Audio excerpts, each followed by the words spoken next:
అనేక మంది క్షతగాత్రులై ఆసుపత్రుల్లో కొట్టుమిట్టాడుతూ ఉన్నారు. ఇది తీవ్రమైనటువంటి ఆందోళన కలిగిస్తున్నటువంటి ఘటన. ఈ చర్యకి బాధ్యులు ఎవరనేటువంటిది నేను ప్రశ్నిస్తూ ఉన్నాను. రాష్ట్ర ప్రభుత్వం తగిన భద్రతా చర్యలు తీసుకున్నట్లయితే, తగిన కట్టుదిట్టమైనటువంటి చర్యలు తీసుకున్నట్లయితే ఈ దుర్ఘటన జరిగుండేది కాదు. ఈ 7 ప్రాణాలు కోల్పోయే వాళ్ళం కాదు. రాష్ట్ర ప్రభుత్వానికి తెలుసు, చందనోత్సవానికి కొన్ని లక్షల మంది భక్తులు రాష్ట్ర వ్యాప్తంగా వస్తారనేటువంటిది. కానీ దానికి అనుగుణంగా ఎందుకు భద్రతా చర్యలు చేపట్టలేదు? భక్తులు ప్రాణాలు కాపాడటానికి, వాళ్ళకి సౌకర్యాలు కల్పించడానికి అన్ని రకాలైనటువంటి చర్యలు ఎందుకు తీసుకోలేదనేటువంటిది రాష్ట్ర ముఖ్యమంత్రి చంద్రబాబు నాయుడు గారిని నేను అడుగుతూ ఉన్నాను. రాష్ట్ర ప్రభుత్వం యొక్క వైఫల్యం తీవ్రంగా కనిపిస్తూ ఉన్నది. ఇప్పుడు గోడ కూలిపోయింది, అదేమన్నా కొండ కాదే, క్యూ లైను. భక్తులు దర్శనానికి వెళ్ళేటటువంటి క్యూ లైన్ ఎలా కూలిందని నేను అడుగుతూ ఉన్నాను. ఈ ప్రభుత్వం వచ్చిన తర్వాత కట్టినటువంటి క్యూ లైన్ ఆ గోడ. వర్షం వచ్చిందంటున్నారు, వర్షం వచ్చింది ఇది ఒక సాకు. విశాఖపట్నంలో ఎక్కడైనా ఒక చిన్న గోడ కూలిందా ఈ వర్షానికి నేను అడుగుతూ ఉన్నాను. సింహాచలంలోనే ఆ దేవస్థానం క్యూ లైన్ ఎందుకు కూలింది? విచారణ జరపండి. ఈ విచారణకు బాధ్యులుగా ఇప్పుడు ఎవరో ఒక అధికారిని బకరా చేసేసి వాడిని బాధ్యుని చేస్తున్నారు. ఇది తప్పు. మరి దేవాదాయ మంత్రి ఏమైంది? వారి మంత్రి ఏం చేశారు?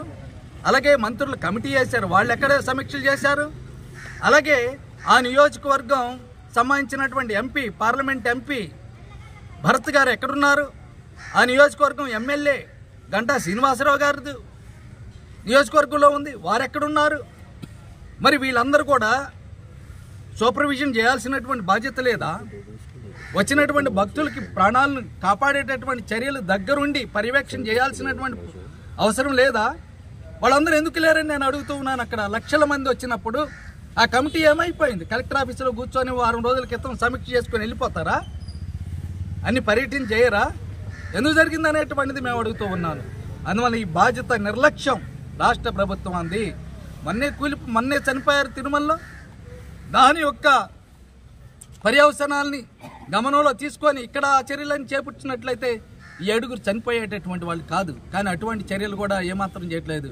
లెగిస్తే ఇప్పుడేమో దేవాలయాల్ని, హిందూ మతాన్ని, భక్తుల యొక్క మనోభావాలను తీసుకొని స్వార్థ రాజకీయాలను ఉపయోగించుకుంటున్నారు. ముఖ్యమంత్రి కానీ ఉప ముఖ్యమంత్రి లేస్తే సనాతన దేవాలయం, హిందూ మతము, హిందూ భక్తుల గురించి మాట్లాడుతూ ఉన్నారు. మరి వాళ్ళ యొక్క ప్రాణాలకి రక్షణ కల్పించేటటువంటి బాధ్యత మీకు ఎందుకు లేదు? చనిపోయినటువంటి వాళ్ళందరూ హిందువులే. మీ యొక్క నిర్లక్ష్యం వల్లనే హిందువులు చనిపోయారు. మరి మీ స్వార్థ రాజకీయాలు విస్మరించేసి మతాన్ని, దేవాలయాల్ని, భక్తుల మనోభావాల్ని స్వార్థ రాజకీయాలకు వినియోగించుకోకుండా ఉన్నట్లయితే ఈ ప్రమాదం జరిగి ఉండేటటువంటిది కాదు. మీ యొక్క తీవ్రమైనటువంటి నిర్లక్ష్య ధోరణి వల్లనే చోటు చేసుకుందనేటువంటిది సిపిఎం పార్టీకి మేము భావిస్తున్నాం. అందువల్ల ఈ చనిపోయినటువంటి ప్రతి కుటుంబాన్ని ₹1 కోటి నష్టపరిహారంగా ప్రభుత్వం వెంటనే చెల్లించాలి. ముఖ్యమంత్రి గారు ఇక్కడికి రావాలి, డిప్యూటీ ముఖ్యమంత్రి గారు విశాఖపట్నం రావాలి, తగిన సమాధానం చెప్పాలి. భవిష్యత్తులో ఈ దేవాలయాల్లో ఎటువంటి ఘటనలు జరగకుండా మాది బాధ్యత అనేటువంటి రాష్ట్రంలో ఉండేటటువంటి భక్తులకి హామీ ఇవ్వాలి.